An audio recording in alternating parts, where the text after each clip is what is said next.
नमस्कार, मैं राजीव बंसल, आप देख रहे हैं हास्य की आवाज़। हास्य शहर, मैं कहता हूं कि सफाई के मामले में, स्वच्छता के मामले में 87वें रैंक पर आया है।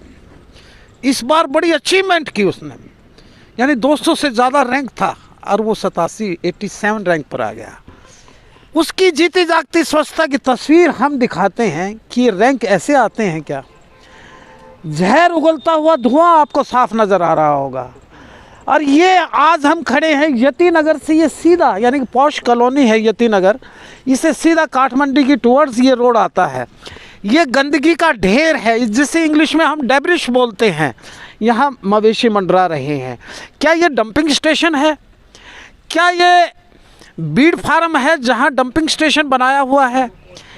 क्या प्रशासन, क्या बिना इच्छा शक्ति का प्रशासन इस तरह से गंदगी के ढेर, डंपिंग स्टेशन बनाकर आर्टिफिशियल क्या जताना चाहता है इस शहर में? ऐसे डेंगू ख़त्म होगा क्या? क्या यहाँ मच्छर पनपेंगे नहीं? क्या अस्थमा के पेशेंट, रेस्पिरेटरी के पेशेंट इस धुएं, जहर उगलते हुए धुएं से बेहाल नहीं होंगे क्या? आइए ये सब जानने के लिए हम खड़े हैं।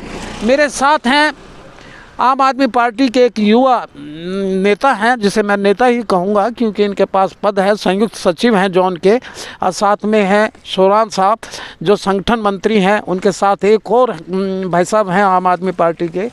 तो हम हास्य शहर की, स्वच्छ भारत की स्वच्छ तस्वीर आपको दिखा रहे हैं और इन लोगों का क्या नज़रिया है यह भी आपके सामने पेशे खिस्मत है।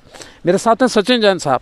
सर, आप गंदगी के ढेर पे खड़े हैं, कैसा लग रहा है? अच्छा लग रहा होगा आपको? बिल्कुल सर, हमें अच्छा लग रहा है क्योंकि हम इसी गंदगी के ढेर के सहारे आज 87वें रैंक पर, जो भारत सरकार ने या कह लीजिए हरियाणा सरकार ने अभी 3 दिन पहले आंकड़े जारी किए हैं, जिसमें हम 262वें स्थान से और 87वें स्थान पर आ गए हैं। तो आज हमने किसी पार्क में या किसी कैबिन में या किसी विश्राम हाउस में जा कर के इंटरव्यू करने की बजाय हमने सोचा कि शहर की वस्तु स्थिति के बीच में आपके बीच मुखातिब हूँ। 87वां रैंक मिलना तो ऐसा हो जाना चाहिए था कि शहर तो बिल्कुल साफ़ सुथरा हो जाना चाहिए था। लेकिन मैं देख रहा हूं कि यहाँ आर्टिफिशियल पार्किंग बना दी गई है, एक बिना मांगी पार्किंग बना दी गई है। जींद रोड यानी कि विश्वकर्मा चौक टुवर्ड्स अनाज मंडी की एक साइड तो ब्लॉक है। मैं आपको बताना चाहता हूं जी, पहले तो हास्य की आवाज़ में जितने भी लोग सुन रहे हैं, तो 87वीं रैंकिंग मिलने के कुछ उदाहरण या कुछ बिंदु दिए गए हैं सरकार द्वारा। पहला तो कि डोर टू डोर आपका कचरा उठाया जा रहा है। मैं इसके ऊपर मैंने आप लोगों के अखबार के माध्यम से भी कहा था और आपके चैनल के माध्यम से कह रहा हूँ, अभी 22 जून को हमारी नगर परिषद भंग हुई थी और 20 जून को लगभग 7 जो हमारे वार्ड थे उनको टिप्पर मिले हैं। यानी 20 वार्डों में टिप्पर एक साल से चल रहे थे और 7 वार्ड के अंदर, जिसमें कि हमारे यहाँ की जो श्री शर्मा जी, जिनका मैं बकायदा नाम बता रहा हूँ आपको, वाइस चेयरमैन तक को 5 महीने पहले यहाँ टिप्पर मिले। तो डोर टू डोर कैसे कचरा उठाया जा रहा था। दूसरा पॉइंट इसके अंदर है कि शौचालयों का निर्माण जो है, इस शौचालय ज़मीन पर मिल रहे हैं। मैं आपको इसका एक उदाहरण बताना चाह रहा हूँ कि नए शौचालय मेरे ख्याल से तो कहीं बने नहीं हैं, जितने बने हुए हैं वो साफ़ नहीं है, जिसका उदाहरण बरसी गेट के पास वाला शौचालय आप दे सकते हैं। और एक आपने उदाहरण देखा, नगर परिषद के कॉर्नर पर एक शहीद स्मारक के पास शौचालय होता था, उसको भी तोड़ दिया गया, ख़त्म कर दिया गया। तो किन आधारों पर ये चीज़ें हुई? सफाई का आलम आप देख ही पा रहे हैं ये। और मैं आपको बता दूं, ये जिस एरिया पर हम खड़े हैं, यति नगर से ये काठमंडी की ओर रोड जाता है और यहाँ पे भाजपा नेताओं के कार्यालय तक है। आप एक चीज देखिए, जब भाजपा नेताओं के कार्यालय के आसपास इतनी गंदगी उस नेता का नाम ही ले दीजिए। नेता का नाम जनता को सब पता है जी, मैं इन चीज़ों में नहीं पढ़ना चाह रहा। नेताजी को भी सोचना चाहिए, वो हास्य के प्रतिष्ठित व्यक्ति हैं, हमारे भी अच्छे जानकार हैं। उन्हें सोचना होगा कि किस प्रकार यहाँ पर कूड़े के ढेर बने हुए हैं। कहते हैं जहाँ सोच वहाँ शौचालय।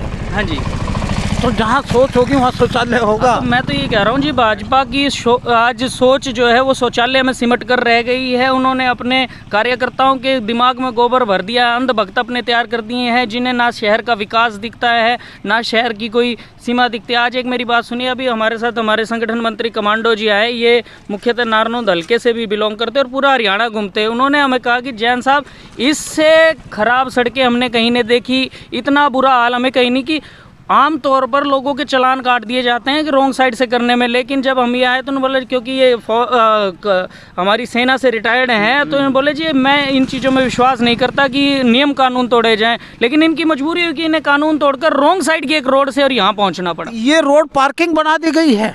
आंसी की सारी रोड पार्किंग, गौशालाएं और जो डस्टबिन बना दी गई, जिसका आप उदाहरण देख सकते हैं। मुझे नहीं नज़र आ रहा कि आप किसी भी 500 मीटर की रोड को क्रॉस करें। अच्छा, रोड कचरा निस्तारण के लिए जो डंपर वो जो टिपर लगाए गए हैं आधे से ज़्यादा उनमें खराब बताए जाते हैं। सर मैं पहले तो कह रहा हूँ जी 27 वार्ड के अंदर पूरे के पूरे पिछले 5 साल में थे ही नहीं वो टिपर थे भी तो आप सरकार ने कहा कि जी 1 साल में लगातार कचरा उठाया जा रहा है। कचरा किस प्रकार उठाया जा रहा है मैं आपको बताना चाहता हूँ। पिछले 1 साल में जो हमारे कर्मचारी है वो कई बार हड़ताल पर रह चुके हैं। टिप्पर जो चालक है वो कई बार हड़ताल पर रह चुके हैं कि उन्हें जो है तनख्वाहें नहीं मिल रही है। जब तनख्वाहें नहीं मिल रही 1.5 महीना तो वो लोग अपना स्ट्राइक पर थे, तो कचरा उठाया किसने? और कचरा उठा हुआ है तो ये क्या चीज़ है? मैं तो आपके सामने मेरे साथ हैं शोरान साहब कमांडो। जो ताज कॉरिडोर, फिर बता दूं कि ताज कॉरिडोर में जो हमला हुआ था उसके साक्ष्य हैं, चश्मदीद हैं और वहाँ ये तैनात थे।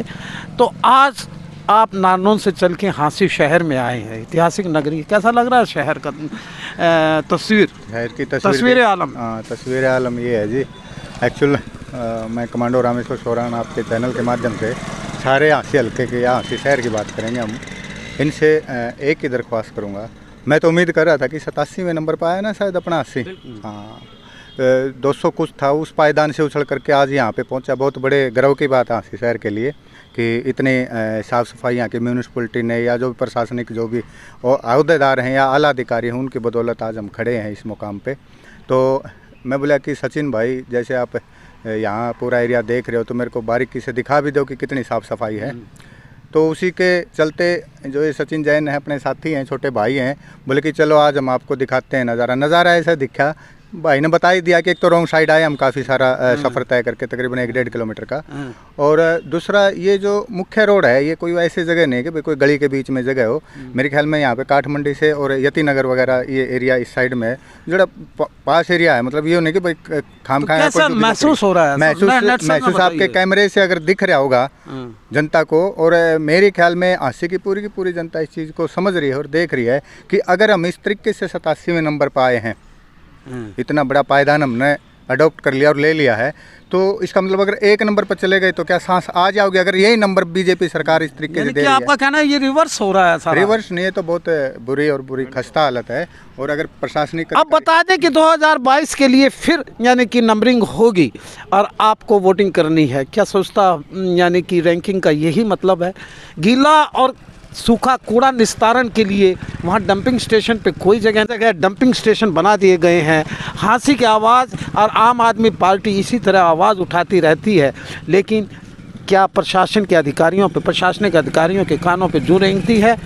क्या मवेशी, क्या दिखाइएगा रवि जी, मवेशी किस तरह मंडरा रहे हैं? ये महामारी को निमंत्रण दे रहे हैं ना?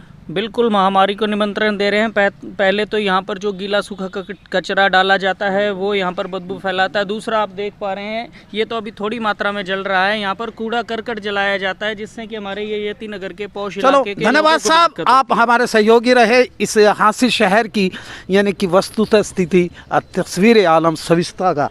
तस्वीर का जब ये आलम होगा तो हुस्न मुतजिर क्या होगा? देखते रहिए हाँसी शहर की स्वच्छता की तस्वीर।